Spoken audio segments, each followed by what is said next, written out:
हे मुनि, वह पवित्र और प्राचीन कथा सुनो जो शिवजी ने पार्वती जी से कही थी। संसार में प्रसिद्ध एक कैकेय देश है। वहाँ सत्यकेतु नाम का राजा राज्य करता था। वह धर्म की धुरी को धारण करने वाला, नीति की खान, तेजस्वी, प्रतापी, सुशील और बलवान था। उसके 2 वीर पुत्र हुए जो सब गुणों के भंडार और बड़े ही रणधीर थे। राज्य का उत्तराधिकारी जो बड़ा पुत्र था उसका नाम प्रताप भानु था। दूसरे पुत्र का नाम अरिमर्दन था जिसकी भुजाओं में अपार बल था और जो युद्ध में पर्वत के समान अटल रहता था। भाई भाई में बड़ा मेल और सब प्रकार के दोषों और छलों से रहित सच्ची प्रीति थी।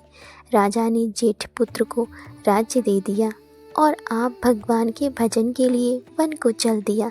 जब प्रताप भानु राजा हुआ, देश में उसकी दुहाई फिर गई। वह वेद में बताई हुई विधि के अनुसार उत्तम रीति से प्रजा का पालन करने लगा। उसके राज्य में पाप का कहीं लेश भी नहीं रह गया। राजा का हित करने वाला और शुक्राचार्य के समान बुद्धिमान धर्मरुचि नामक उसका मंत्री था। इस प्रकार बुद्धिमान मंत्री और बलवान तथा वीर भाई के साथ ही वह स्वयं राजा भी बड़ा प्रतापी और रणधीर था।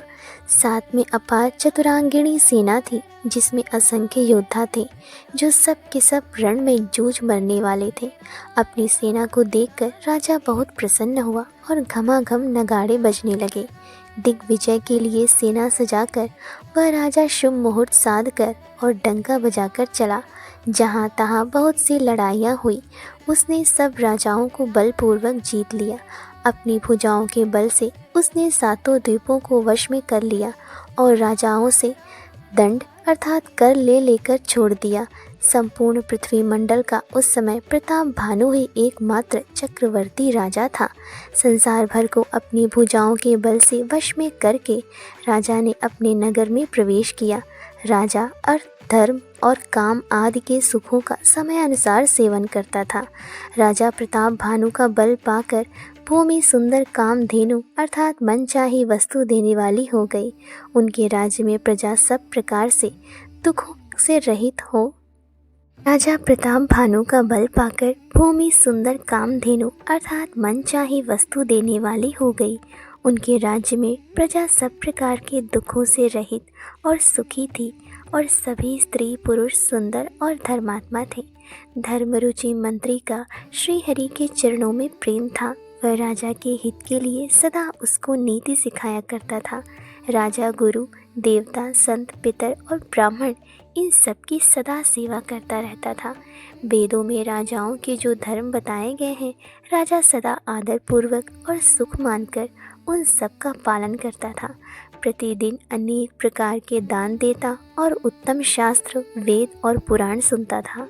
उसने बहुत सी बावलियाँ, कुएं, तालाब, फुलवाड़ियाँ, सुंदर बगीचे, ब्राह्मणों के लिए घर और देवताओं के सुंदर विचित्र मंदिर सब तीर्थों में बनवाए।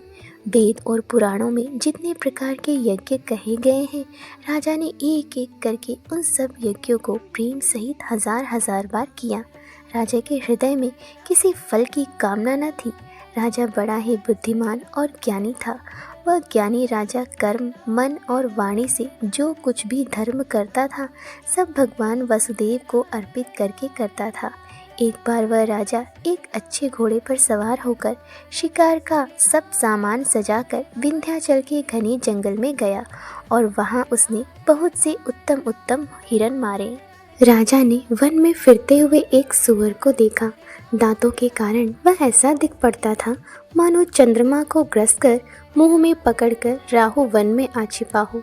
चंद्रमा बड़ा होने से उसके मुंह में समाता नहीं है और मानो क्रोधवश वह भी उसे उगलता नहीं है। यह तो सूअर के भयानक दांतों की शोभा कही गई। इधर उसका शरीर भी बहुत विशाल और मोटा था। घोड़े की आहट पाकर वह गुर्राता हुआ कान उठाए चौकन्ना होकर देख रहा था। नील पर्वत के शिखर के समान विशाल शरीर वाले उस सूअर को देखकर राजा घोड़े को चाबुक लगाकर तेजी से चला और उसने सूअर को ललकारा कि अब तेरा बचाव नहीं हो सकता। अधिक शब्द करते हुए घोड़े को अपनी तरफ आता देखकर सूअर पवन वेग से भाग चला। राजा ने तुरंत ही बाण को धनुष पर चढ़ाया। सूअर बाण को देखते ही धरती में दुबक गया। राजा तक तक कर तीर चलाता है, परंतु सूअर छल करके शरीर को बचाता जाता है। वह पशु कभी प्रकट होता और कभी छिपता हुआ भागा जाता था, और राजा भी क्रोध के वश उसके साथ पीछे लगा चला जाता था। सूअर बहुत दूर ऐसे घने जंगल में चला गया जहाँ हाथी घोड़े का निबाह गम नहीं था। राजा बिल्कुल अकेला था और वन में क्लेश भी बहुत था। फिर भी राजा ने उस पशु का पीछा नहीं छोड़ा। राजा को बड़ा धैर्यवान देखकर सूअर भागकर पहाड़ की एक गहरी गुफा में जा घुसा। उसमें जाना कठिन देखकर राजा को बहुत पछताकर लौटना पड़ा, पर उस घोर वन में वह रास्ता भूल गया। बहुत परिश्रम करने से थका हुआ और घोड़े समेत भूख प्यास से व्याकुल राजा नदी तालाब खोजता खोजता पानी बिना बेहाल हो गया। वन में फिरते फिरते उसने एक आश्रम देखा। वहाँ कपट से मुनि का वेश बनाए एक राजा रहता था, जिसका देश राजा प्रताप भानु ने छीन लिया था और जो सेना को छोड़कर युद्ध से भाग गया था। प्रताप भानु का समय अच्छे दिन जानकर और अपना कुसमय बुरे दिन अनुमान कर उसके मन में बड़ी ग्लानि हुई। इससे वह न तो घर गया और न अभिमानी होने के कारण राजा प्रताप भानु से ही मिला। दरिद्र की भांति मन ही में क्रोध को मारकर वह राजा तपस्वी के वेश में वन में रहता था। राजा प्रताप भानु उसी के पास गया। उसने तुरंत पहचान लिया कि यह प्रताप भानु है। राजा प्यासा होने के कारण व्याकुलता में उसे पहचान न सका। सुंदर वेश देखकर राजा ने उसे महामुनि समझा और घोड़े से उतरकर उसे प्रणाम किया, परंतु बड़ा चतुर होने के कारण राजा ने उसे अपना नाम नहीं बतलाया। राजा को प्यासा देखकर उसने सरोवर दिखला दिया। हर्षित होकर राजा ने घोड़े सहित उसमें स्नान और जलपान किया। सारी थकावट मिट गई। राजा सुखी हो गया। तब तपस्वी उसे अपने आश्रम ले गया और सूर्यास्त का समय जानकर उसने राजा को बैठने के लिए आसन दिया। फिर वह तपस्वी कोमल वाणी से बोला, तुम कौन हो? सुंदर युवक होकर जीवन की परवाह न करके वन में अकेले क्यों फिर रहे हो? तुम्हारे चक्रवर्ती राजा के से लक्षण देखकर मुझे बड़ी दया आती है। राजा ने कहा, हे मुनीश्वर, सुनिए, प्रताप भानु नाम का एक राजा है। मैं उसका मंत्री हूँ। शिकार के लिए फिरते हुए राह भूल गया हूँ। बड़े भाग्य से यहाँ आकर मैंने आपके चरणों के दर्शन पाए हैं। हमें आपका दर्शन दुर्लभ था। इससे जान पड़ता है कुछ भला होने वाला है। मुनि ने कहा, हे तात, अंधेरा हो गया। तुम्हारा नगर यहाँ से 70 योजन पर है। हे सुजान, सुनो, घोर अंधेरी रात है, घना जंगल है, रास्ता नहीं है। ऐसा समझकर तुम आज यहीं ठहर जाओ। सवेरा होते ही चले जाना। तुलसीदास जी कहते हैं, जैसी भवित्वता होनहार होती है वैसे ही सहायता मिल जाती है। या तो वह आप ही उसके पास आती है या उसको वहाँ ले जाती है। हे नाथ, बहुत अच्छा। ऐसा कहकर और उसकी आज्ञा सिर चढ़ाकर घोड़े को वृक्ष से बांधकर राजा बैठ गया। राजा ने उसकी बहुत प्रकार से प्रशंसा की और उसके चरणों की वंदना करके अपने भाग्य की सराहना की। फिर सुंदर कोमल वाणी से कहा, हे प्रभु, आपको पिता जानकर मैं ढिठाई करता हूँ। हे मुनीश्वर, मुझे अपना पुत्र और सेवक जानकर अपना नाम धाम विस्तार से बतलाइए। राजा ने उसको नहीं पहचाना, पर वह राजा को पहचान गया था।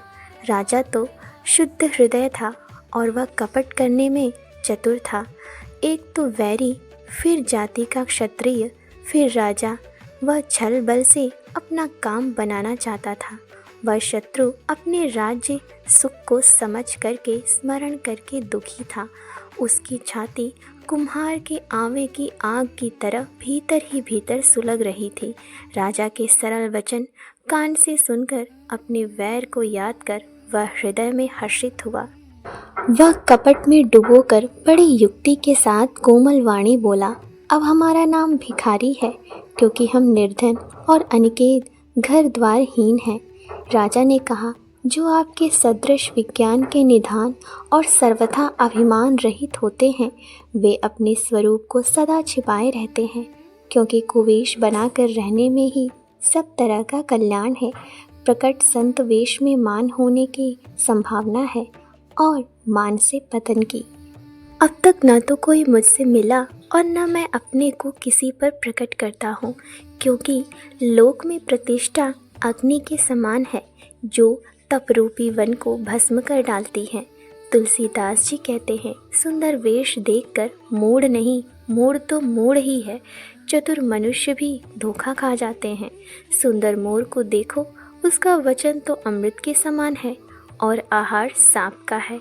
कपट तपस्वी ने कहा, किसी से मैं जगत में छिपकर रहता हूँ, श्री हरि को छोड़कर किसी से कुछ भी प्रयोजन नहीं रखता। प्रभु तो बिना जनाए ही सब जानते हैं। फिर कहो, संसार को रिझाने से क्या सिद्धि मिलेगी? तुम पवित्र और सुंदर बुद्धि वाले हो, इससे मुझे बहुत ही प्यारे हो और तुम्हारी भी मुझ पर प्रीति और विश्वास है।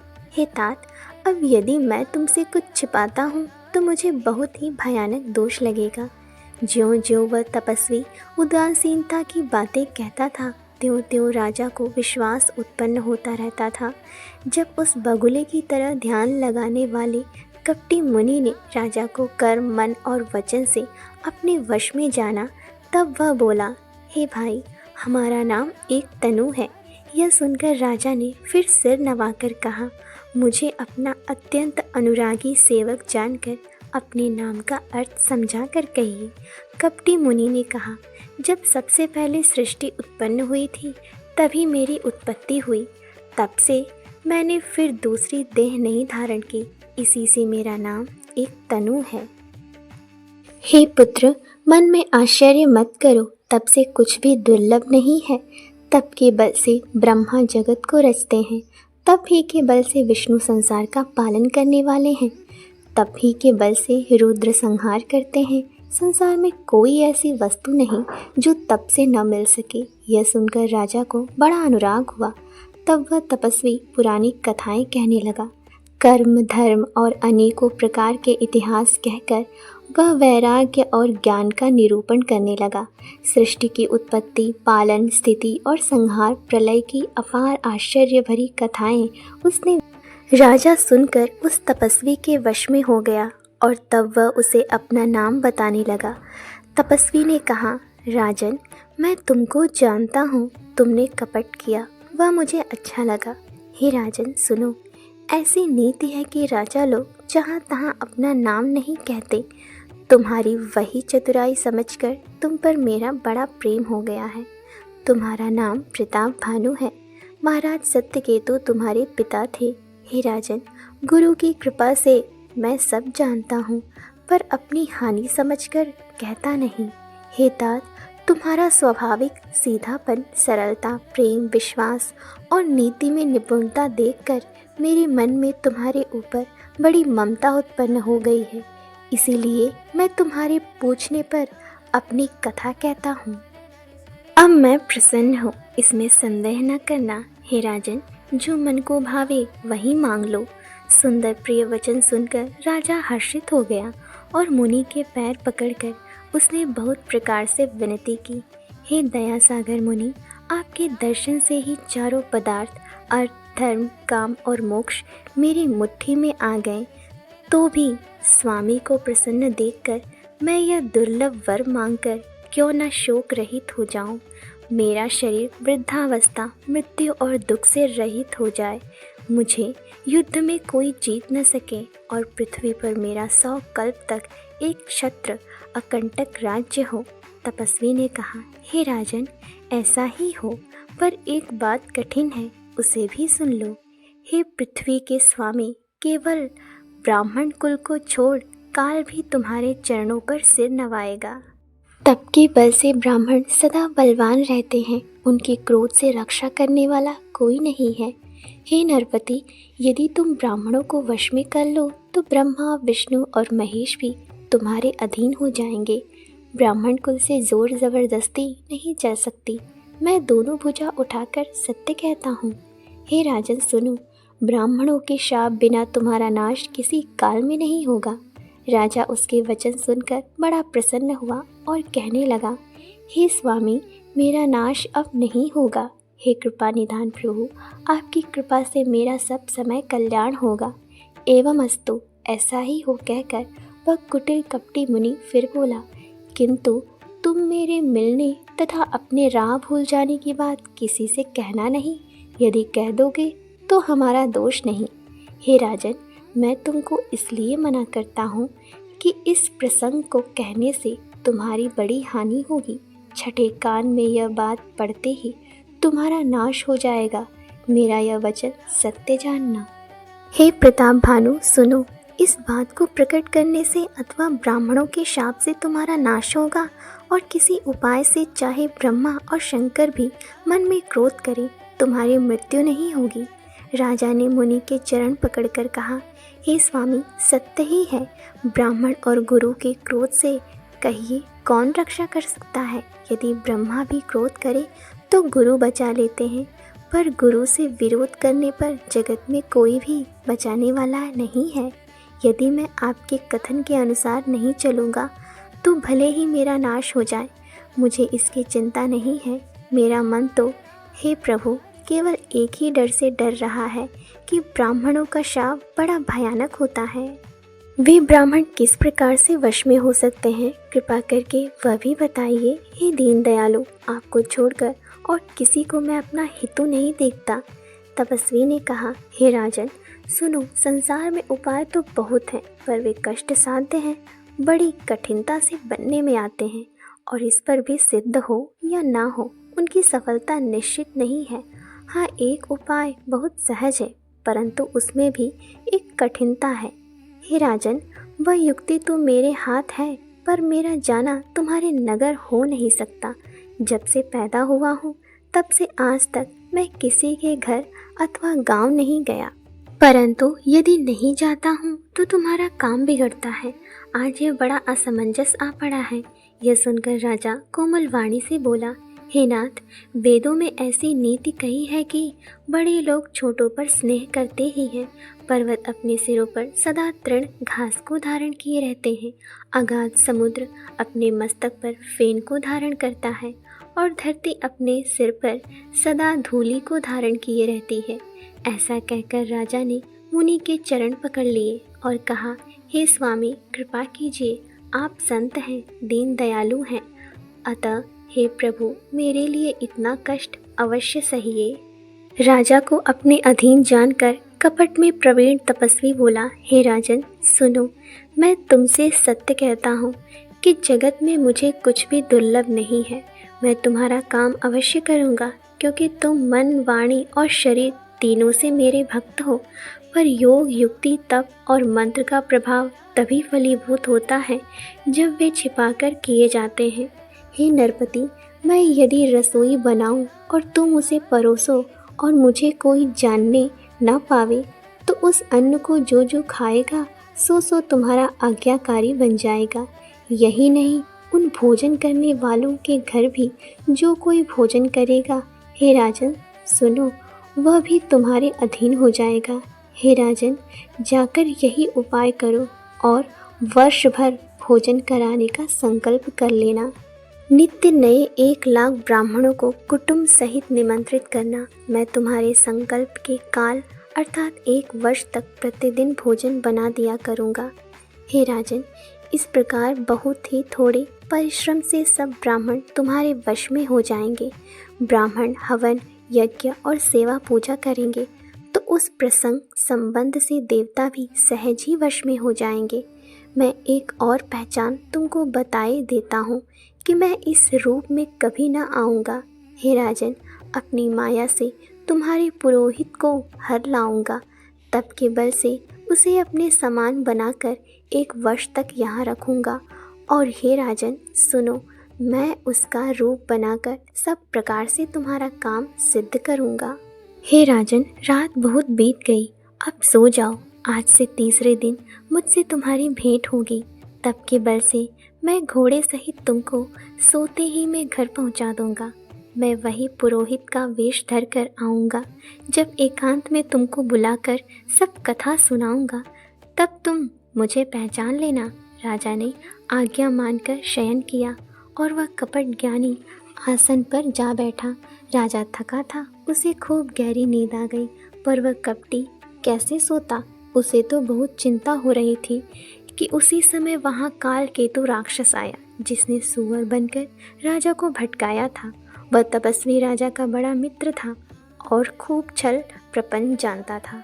उसके 100 पुत्र और 10 भाई थे, जो बड़े ही दुष्ट, किसी से न जीते जाने वाले और देवताओं को दुख देने वाले थे। ब्राह्मणों, संतों और देवताओं को दुखी देखकर राजा ने उन सबको पहले ही युद्ध में मार डाला था। उस दुष्ट ने पिछला वैर याद करके तपस्वी राजा से मिलकर सलाह विचारी, षड्यंत्र किया और जिस प्रकार शत्रु का नाश हो वही उपाय रचा। भावी वश राजा प्रताप भानु कुछ भी न समझ सका। तेजस्वी शत्रु अकेला भी हो तो भी उसे छोटा नहीं समझना चाहिए। जिसका सिर मात्र बचा था, वह राहु आज तक सूर्य चंद्रमा को दुख देता है। तपस्वी राजा अपने मित्र को देख प्रसन्न हो उठकर मिला और सुखी हुआ। उसने मित्र को सब कथा कह सुनाई। तब राक्षस आनंदित होकर बोला, हे राजन सुनो, जब तुमने मेरे कहने के अनुसार इतना काम कर लिया, तो अब मैंने शत्रु को काबू में कर ही लिया समझो। तुम अब चिंता ना करो, विधाता ने बिना ही दवा के रोग दूर कर दिया। कुल सहित शत्रु को जड़ मूल से उखाड़ बहाकर आज से चौथे दिन मैं तुमसे आ मिलूंगा। इस प्रकार तपस्वी राजा को खूब दिलासा देकर वह महामायावी और अत्यंत क्रोधी राक्षस चला। उसने प्रताप भानु राजा को घोड़े सहित क्षण भर में घर पहुंचा दिया। राजा को रानी के पास सुलाकर घोड़े को अच्छी तरह से घुड़साला में बांध दिया। फिर वह राजा के पुरोहित को उठा ले गया और माया से उसकी बुद्धि को भ्रम में डालकर उसे उसने पहाड़ी की खोह में ला रखा। वह आप पुरोहित का रूप बनाकर उसकी सुंदर सेज पर जा लेटा। राजा सवेरा होने से पहले ही जगा और अपना घर देखकर उसने बड़ा ही आश्चर्य माना। मन में मुनि की महिमा का अनुमान करके वह धीरे से उठा, जिसमें रानी न जान पावे। फिर उसी घोड़े पर चढ़कर वन को चला गया। नगर के किसी भी स्त्री पुरुष ने नहीं जाना। दोपहर बीत जाने पर राजा आया। घर घर उत्सव होने लगे और बधावा बजने लगा। जब राजा ने पुरोहित को देखा, तब वह अपने उसी कार्य का स्मरण कर उसे आश्चर्य से देखने लगा। राजा को 3 दिन युग के समान बीते। उसकी बुद्धि कपटी मुनि के चरणों में लगी रही। निश्चित समय जानकर पुरोहित बना हुआ राक्षस आया और राजा के साथ ही हुई गुप्त सलाह के अनुसार उसने अपने सब विचार उसे समझाकर कह दिए। संकेत के अनुसार गुरु को उस रूप में पहचान कर राजा प्रसन्न हुआ। भ्रमवश उसे चेत न रहा कि यह तापस मुनि है या कालकेतु राक्षस। उसने तुरंत 1 लाख उत्तम ब्राह्मणों को कुटुंब सहित निमंत्रण दे दिया। पुरोहित ने 6 रस और 4 प्रकार के भोजन बनवाए, जैसा कि वेदों में वर्णन है। उसने मायामयी रसोई तैयार की और इतने व्यंजन बनाए जिन्हें कोई गिन नहीं सकता। अनेक प्रकार के पशुओं का मांस पकाया और उसमें उस दुष्ट ने ब्राह्मणों का मांस मिला दिया। सब ब्राह्मणों को भोजन के लिए बुलाया और चरण धोकर आदर सहित बैठाया।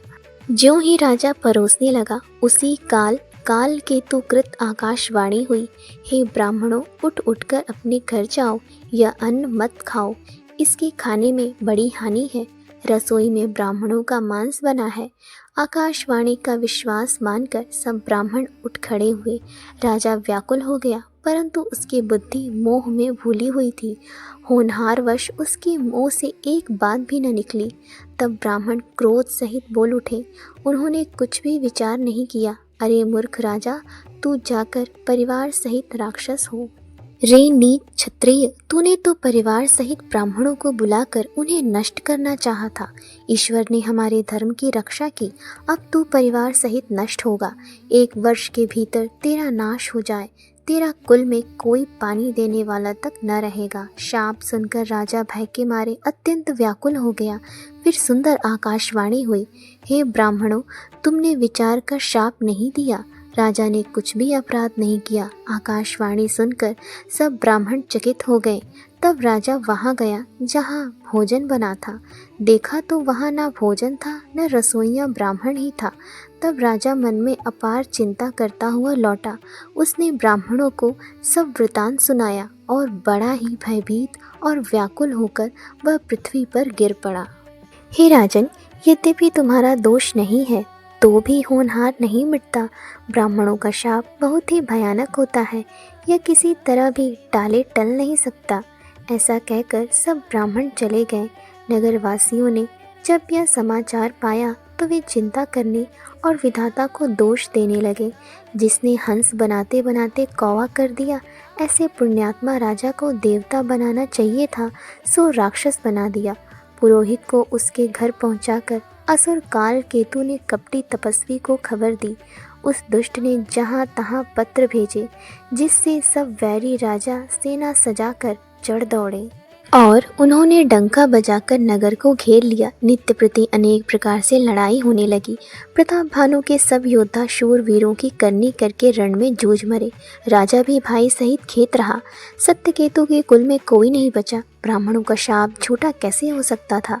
शत्रु को जीतकर नगर को फिर से बसाकर सब राजा विजय और यश पाकर अपने अपने नगर को चले गए। याज्ञवल्क्य जी कहते हैं, हे भरद्वाज सुनो, विधाता जब जिसके विपरीत होते हैं तब उसके लिए धूल सुमेरु पर्वत के समान भारी और कुचल डालने वाली, पिता यम के समान काल रूप और रस्सी सांप के समान काट खाने वाली हो जाती है। हे मुनि सुनो, समय पाकर वही राजा परिवार सहित रावण नामक राक्षस हुआ। उसके 10 सिर और 20 भुजाएं थीं और वह बड़ा ही प्रचंड शूरवीर था। अरिमर्दन नामक जो राजा का छोटा भाई था, वह बल का धाम कुंभकर्ण हुआ। उसका जो मंत्री था, जिसका नाम धर्मरुचि था, वह रावण का सौतेला छोटा भाई हुआ। उसका विभीषण नाम था, जिसे सारा जगत जानता है।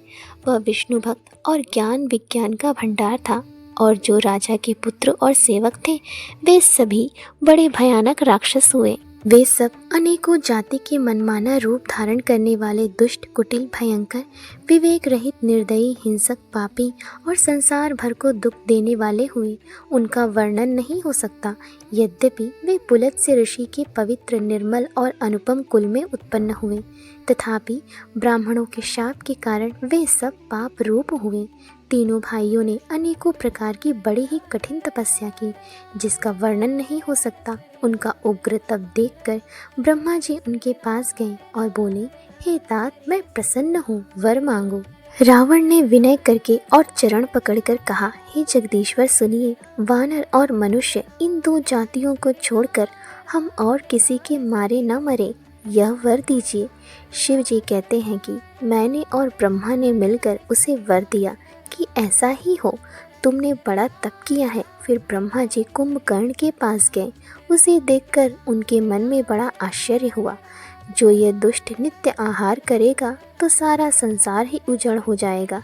ऐसा विचार कर ब्रह्मा जी ने सरस्वती को प्रेरणा करके उसकी बुद्धि फेर दी, जिससे उसने 6 महीने की नींद मांगी। ब्रह्मा जी विभीषण के पास गए और बोले, हे पुत्र, वर मांगो। उसने भगवान के चरण कमलों में निर्मल, निष्काम और अनन्य प्रेम मांगा। उनको वर देकर ब्रह्मा जी चले गए और वे तीनों भाई हर्षित होकर अपने घर लौट आए। मय दानव की मंदोदरी नाम की कन्या परम सुंदरी और स्त्रियों में शिरोमणि थी। मय ने उसे लाकर रावण को दिया। उसने जान लिया कि यह राक्षसों का राजा होगा। अच्छी स्त्री पाकर रावण प्रसन्न हुआ और फिर उसने जाकर दोनों भाइयों का विवाह कर दिया। समुद्र के बीच में त्रिकुट नामक पर्वत पर ब्रह्मा का बनाया हुआ एक बड़ा भारी किला था। महान मायावी और निपुण कारीगर मय दानव ने उसको फिर से सजा दिया। उसमें मणियों से जड़े हुए सोने की अनगिनत महल थे। जैसे नागकुल के रहने की पाताल लोक में भोगावतीपुरी है और इंद्र के रहने की स्वर्गलोक में अमरावतीपुरी है, उनसे भी अधिक सुंदर और बांका वह दुर्ग था। जगत में उसका नाम लंका प्रसिद्ध हुआ। उसे चारों ओर से समुद्र की अत्यंत गहरी खाई घेरे हुए हैं।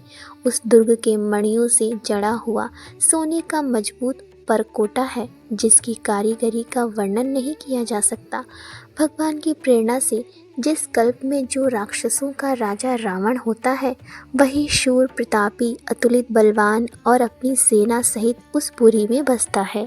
पहले वहाँ बड़े बड़े योद्धा राक्षस रहते थे। देवताओं ने उन सबको युद्ध में मार डाला। अब इंद्र की प्रेरणा से वहाँ कुबेर के 1 करोड़ रक्षक यक्ष लोग रहते हैं। रावण को कहीं ऐसी खबर मिली, तब उसने सेना सजाकर किले को जा घेरा। उस बड़े विकट योद्धा और उसकी बड़ी सेना को देखकर यक्ष अपने प्राण लेकर भाग गए। तब रावण ने घूम फिरकर सारा नगर देखा। उसकी स्थान संबंधी चिंता मिट गई और उसे बहुत ही सुख हुआ। उस पुरी को स्वाभाविक ही सुंदर और बाहर वालों के लिए दुर्गम अनुमान करके रावण ने वहां अपनी राजधानी कायम की। योग्यता के अनुसार घरों को बांटकर रावण ने सब राक्षसों को सुखी किया। एक बार वह कुबेर पर चढ़ दौड़ा और उससे पुष्पक विमान को जीतकर ले आया। फिर उसने जाकर एक बार खिलवाड़ में ही कैलाश पर्वत को उठा लिया और मानो अपनी भुजाओं का बल तौलकर बहुत सुख पाकर वह वहां से चला आया। सुख, संपत्ति, पुत्र, सेना, सहायक, जय, प्रताप, बल, बुद्धि और बड़ाई, ये सब उसके नित्य नए वैसे ही बढ़ते जाते थे जैसे प्रत्येक लाभ पर लोभ बढ़ता है। अत्यंत बलवान कुंभकर्ण सा उसका भाई था, जिसके जोड़ का योद्धा जगत में पैदा ही नहीं हुआ। वह मदिरा पीकर 6 महीने सोया करता था। उसके जागते ही तीनों लोकों में तहलका मच जाता था। यदि वह प्रतिदिन भोजन करता तब तो संपूर्ण विश्व शीघ्र ही चौपट खाली हो जाता। रणधीर ऐसा था कि जिसका वर्णन नहीं किया जा सकता। लंका में उसके ऐसे असंख्य बलवान वीर थे। मेघनाद रावण का बड़ा पुत्र था, जिसका जगत में योद्धाओं में पहला स्थान था। रण में कोई भी उसका सामना नहीं कर सकता था। स्वर्ग में तो उसके भय से नित्य भगदड़ मची रहती थी। इनके अतिरिक्त दुर्मुख, अकंपन, वज्रदंत, धूमकेतु और अतिकाय आदि ऐसे अनेक योद्धा थे जो अकेले ही सारे जगत को जीत सकते थे। सभी राक्षस मनमाना रूप बना सकते थे और आसुरी माया जानते थे।